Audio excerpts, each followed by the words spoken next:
যাচ্ছি মহাকালী মহাকালী মহাকালী মহাকালী ঢাকা এয়ারপোর্ট যাবো সিলেট থেকে আসছি।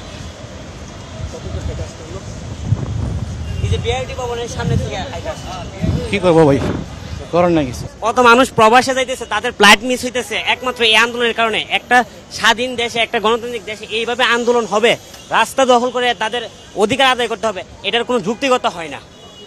একটা আন্দোলন হবে একটা নির্দিষ্ট স্থানে হইতে পারে বা বিআরটির ভিতরে হইতে পারে, কিন্তু এইভাবে হয়রানি কোনোবারে হয় না।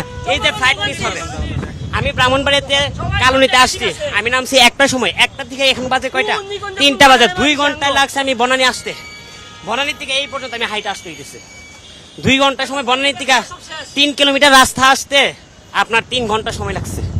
এই হইল বাংলাদেশ ভাই, আর কি বলবো, কিছু বলার নাই। ফ্লাইট মিস, জনগণ হয়রানি শেষ।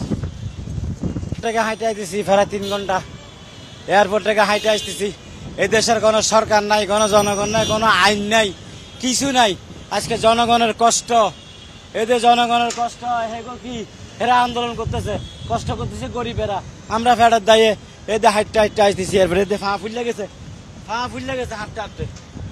আর কি কম কোন এই দেশে কোনো আছে, কোনো আইন কারণ আছে? প্রশাসন কোনো লইতেছে, প্রশাসনের কোনো প্রশাসন তো কিছু করে না। প্রশাসন গাড়ি থামায় থামায় বই দিচ্ছে, তারা কি করবো তাহলে?